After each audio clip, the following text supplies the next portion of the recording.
السلام علیکم ورحمۃ اللہ وبرکاتہ۔ قرآن مجید سورہ آل عمران آیت نمبر 185 میں اللہ رب العزت فرماتے ہیں کل نفس ذائقۃ الموت ثم الینا ترجعون۔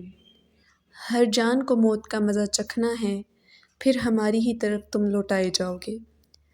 بے شک ہر زی روح اپنے مقرر کردہ وقت پر موت کا سامنا کرتی ہے۔ انسان کی زندگی اور موت کے پہلو کو دیکھا جائے تو یہ دونوں مراحل انسان کی چوائس پہ ڈیپینڈ نہیں کرتے ہیں، اور مسلمانوں کو جب کبھی بھی کسی کی موت کی خبر پہنچتی ہے، کسی مصیبت کا سنتے ہیں، افسردگی کا ماحول ہوتا ہے، کسی چیز کی گمشدگی کی صورت میں کسی کے ہاں تعزیت کو جاتے ہیں تو یہ دعا پڑھتے ہیں انا بے شک ہم للہ اللہ کے ہیں، و انا اور بے شک ہم الیہ طرف اسی کے راجعون لوٹائے جانے والے ہیں۔ پیدائش اور موت۔ انسان کی پیدائش اور موت کے مرحلے کو دیکھا جائے تو انسان اپنی مرضی سے پیدا نہیں ہوتا اور نہ ہی موت اس کی اپنی مرضی سے آتی ہے۔ تو سوچنے کی بات یہ ہے کہ وہ پھر پیدائش اور موت کے درمیان کا وقفہ اپنی مرضی سے کیوں گزارنا چاہتا ہے؟ شاید اس لیے کہ ہم اپنی زندگیوں کو اللہ تعالیٰ کے احکامات کے مطابق نہیں گزار سکتے، یہ ہمیں مشکل لگتا ہے۔ اللہ تعالیٰ کے احکامات کے اکارڈنگلی اپنی زندگی کو گزارنا یہ ہمیں مشکل لگتا ہے، یا شاید ہم دنیا میں اس طرح سے ڈھل چکے ہیں کہ اب ہمیں دین یا اسلام کی طرف آنا یا شریعت کے احکامات کو کمپلیٹلی فالو کرنا یہ ہمیں سب سے مشکل مراحل لگتے ہیں۔ قال رسول اللہ صلی اللہ علیہ وآلہ وسلم، قبر میں میت کا حال اس ڈوبنے والے شخص کی طرح ہے جو مدد کا طلبگار ہے۔ تو میت کو شدت سے ماں باپ، بہن بھائی یا دوست کی دعا کا انتظار رہتا ہے، اور جب کسی کی دعا اس کو پہنچتی ہے تو اس کے نزدیک وہ دنیا اور اس میں موجود تمام چیزوں سے محبوب ہوتی ہے۔ یعنی کہ میت کو، ہمارے مرحومین کو ہماری دعاؤں کا انتظار ہوتا ہے، وہ دعائیں جو ہم ان کی مغفرت کے لیے مانگتے ہیں، ان کی بخشش کے لیے مانگتے ہیں۔ تو ہمیں کیا تحفہ انہیں دینا چاہیے؟ اپنی دعاؤں کا تحفہ انہیں دینا چاہیے۔ موت کا مرحلہ سب سے مشکل مرحلہ ہے جب انسان کی روح قبض کی جا رہی ہوتی ہے۔ اس کے بعد جب اس کو قبر میں اتارا جا رہا ہوتا ہے اور وہ اس کی تیاری کیے بغیر اپنے ابدی گھر کی طرف روانہ ہے تو وہ مرحلے اس کے لیے سب سے زیادہ مشکل ہیں۔ قال رسول اللہ صلی اللہ علیہ وآلہ وسلم، جو شخص قبرستان سے گزرے تو مردے اس سے کہتے ہیں اے غافل، اگر تجھے وہ کچھ معلوم ہو جائے جو ہمیں معلوم ہوا ہے تو تیرے جسم کا گوشت پگھل جائے۔ یعنی کہ اتنی سخت حقیقت وہ میں ایکسپلین کرنا چاہتے ہیں، لیکن ایکچولی ہم مردوں کی آواز نہیں سن سکتے ہیں۔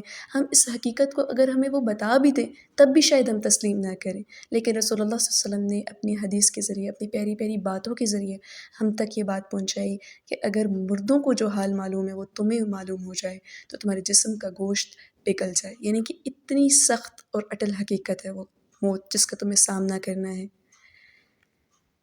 فرمان رسول اللہ صلی اللہ علیہ وسلم ہے کہ جب تم فوت ہونے والوں کے پاس موجود ہو، یعنی کہ تمہارے گھر میں کوئی وفات پا چکا ہے، کوئی اب تمہارے درمیان موجود نہیں ہے، تو ان کی آنکھیں بند کر دیا کرو، کیوں نہ کہ جب فرشتے روح قبض کر کے واپس جاتے ہیں تو نظر روح کے پیچھے ہوتی ہے، اور مردوں کے پاس بیٹھ کر بھلی بات کہو، کیوں نہ کہ گھر والوں کی باتوں پر فرشتے آمین کہتے ہیں۔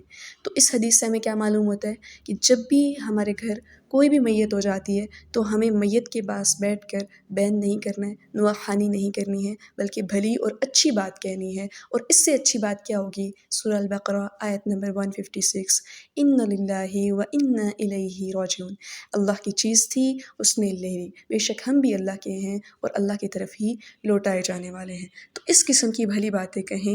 رونا بے شک انسان کے بس میں نہیں ہے، اختیار میں نہیں ہے آنسو انسان کے، لیکن کفریہ جملے ادا کرنا یہ ہرگز قابل قبول نہیں ہے، نہ ہی اللہ کے ہاں نہ اس کے رسول کے ہاں۔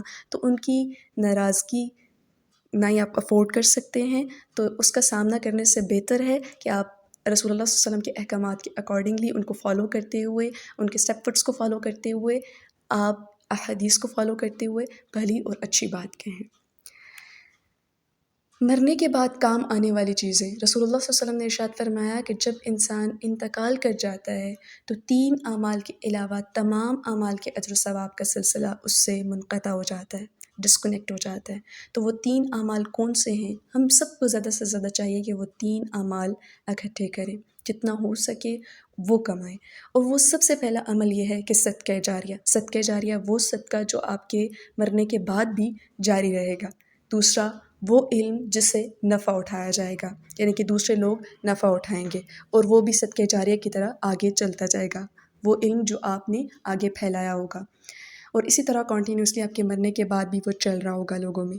تیسرا عمل نیک اولاد جو اس کے لیے دعا کرے، یعنی کہ اس کے لیے صدقہ جاریہ بنے، لوگوں کے ساتھ بھلے کام کرے، بھلائی کرے، اچھے رویہ اختیار کرے اور ان کے لیے صدقہ جاریہ بنے، والدین کے لیے، اور اس کے پیچھے صدقہ کرے، مغفرت کی دعا کرے، اور والدین کے لیے نیک اعمال یعنی کہ نیکیاں وغیرہ اکٹھے کرتا رہے اور والدین کی بخشش کرواتا رہے، اور اس کے ذریعے اپنے نیک اعمال کے ذریعے ان کے درجات بلند کرواتا رہے، تو یہ وہ نیک اولاد ہے جو انسان کے لیے صدقہ جاریہ بنتی ہے۔ تو remember this life is just a journey, یہ زندگی ہماری صرف اور صرف ایک سفر ہے۔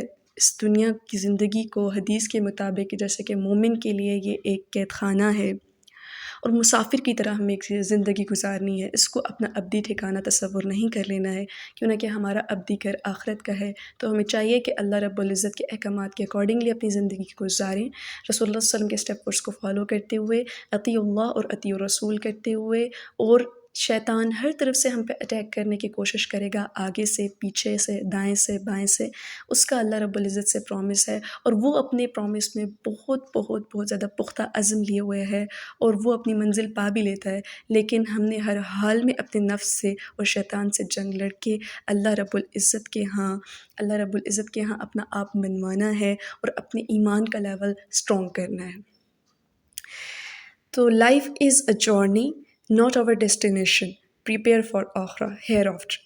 تو ٹریول ویل، انشاءاللہ اللہ رب العزت آپ کے اعمال قبول فرمائیں اور ہمیں آخرت کے لیے بہترین اعمال اکٹھے کرنے کی توفیق عطا فرمائیں، اور اللہ تعالیٰ ہماری چھوٹی چھوٹی کاوشیں اور کوششیں قبول کریں اور ہمیں استقامت کے ساتھ اپنے دین پر ثابت قدم رکھیں اور قرآن کے احکامات کے مطابق اپنی زندگی استوار کرنے کی توفیق عطا فرمائیں، اور ہمیں قرآن کا بہترین طالب علم بنائیں۔ آمین ثم آمین۔ يا نفس مالي يا نفس مالي وللأموال أتركها خلفي وأخرج من دنياي عريانا خلفي وأخرج من دنياي عريانا